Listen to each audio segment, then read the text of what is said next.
Hi, Tom Cheddar here, speaking to you directly from the Powertrain Expo 2014 version, ATRA, and I'm with Gears Magazine. And I have as my guest here Bill Haas, one of the management speakers. Bill and I are in the process ourselves of getting acquainted. Had a great seminar, Bill, and you had great results last year. But many of you may not be that familiar with Bill because his background's more in the general automotive area with ASA and AMI. He's an accredited speaker. All of his courses are accredited for AMI credits. But Bill, tell us a little bit about you. Well, my background is, I was one of those guys, started out as a young guy that wanted to work on cars, and I was fortunate I had the opportunity to do that, and then spent 18 years as a shop owner, and after I left the shop, I spent 3 years with General Motors as a technical trainer and taught all their automatic transmission courses, Tom. Wow. So I had a specialization in transmissions. So you do know our industry a little bit. I know the industry, yeah. I mean, I'm a guy that went to, a lot of the ATRA seminars. I was based in Wisconsin, so when the circuit came to Chicago, I would head to Chicago for the weekend to make sure I got to the ATRA seminar. But what you don't know is the first time I met you, you were doing a management seminar in Iowa. And I drove from Wisconsin to Iowa to see Tom Cheddar speak. Well, I'm flattered. How long ago do you think that was? That's quite a while ago. And I'm honored that you did that. So then I spent 12 years with the Automotive Service Association. I was their vice president of education and training. I managed a lot of their conferences and the education that we put on for our members. And then 3 years ago, decided to leave and go back out on my own again. So I started a small consulting company called Haas Performance Consulting. So, okay, well, Bill, I can tell you got a lot of enthusiasm for what you do. Tell me, why do you do it?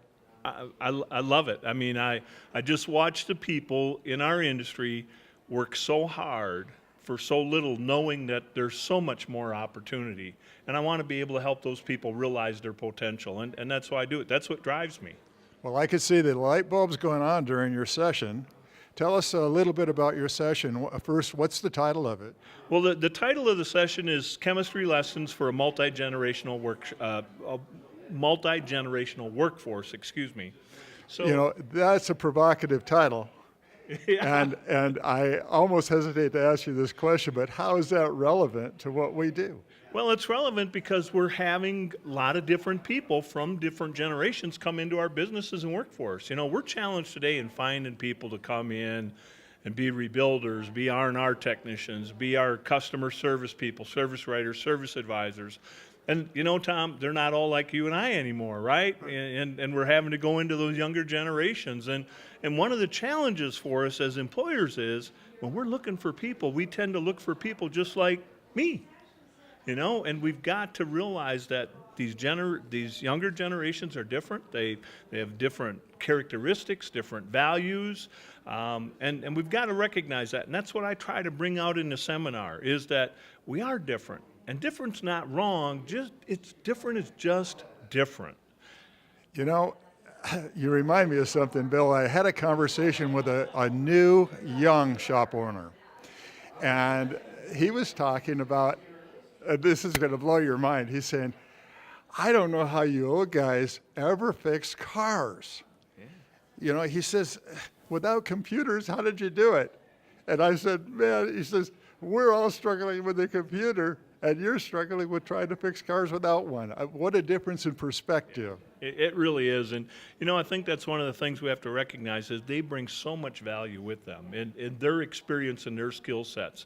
And we spend too much time looking at, and I hear a word all the time that I really don't like, and it's entitlement. Well, they come to work and they, they bring this entitlement attitude, and that's really not it. They're just smart people. They're not going to pay their dues like we did, Tom. We started out, right, young guys wanting to hang around the shop, sweep the floors, take out the trash, whatever we could do to be part of the deal, right? Well, the younger generations aren't going to do that. They paid their dues. They paid their dues by going to school and getting their education, and they feel like they should be able to come into our industry and be able to make contributions right away. And that's what they're looking for, and that's the environment and the culture that we've got to create for them in our businesses, is that this is a place they can come in and make positive contributions and be part of something that, serves the community, and they feel good about what they're doing. Well, you know, guys like you help us as shop owners to be able to better create that culture in our own shops, is what I'm trying to say. And so, anyhow, let me just have you give the folks that are listening one quick action step that you'd like to urge them to do when they go home and start out Monday morning. The biggest thing you can do, the thing that's going to make a difference for us in our businesses is to recognize what other people are looking for, what the different generations are looking for in the workplace. And so what's going to make a difference is to give them what they're looking for. Quit trying to pound square pegs in round holes and make somebody fit into what you've developed. Develop something that's completely different so that they know I'm comfortable here. This was done for me, and I can be part of this and contribute, and we're all better off. You know, my dad used to say this to me, and I never really appreciated it, but you just drove the point home. He said, son, you can lead a horse to water, but you can't make him swim on his back. Yeah. And what he meant was horses weren't intended to swim. And so we try to put employees into roles that they were never intended or have the aptitude to do, right? Absolutely, Tom. You know, and I think that, you know, since the time we were little, we've been taught the golden rule, right? And the golden rule's always been to treat others as you would like to be treated. And I think today you have to look at that completely different. You have to change the golden rule a little bit. The rule today is treat others as they would like to be treated. Now you've got an environment and a culture in your workplace that people want to come to. They want to get up in the morning. They're going to be excited. They're going to come to work, and they're going to be part of what you do because they believe in what you are providing. Well, Bill, thanks for taking a few minutes. Why don't you tell the folks how they can get in contact with you if they have more questions or want more information? It's pretty easy. It's Haas Performance Consulting. You can Google that. The website is real simple, Haas Performance Consulting.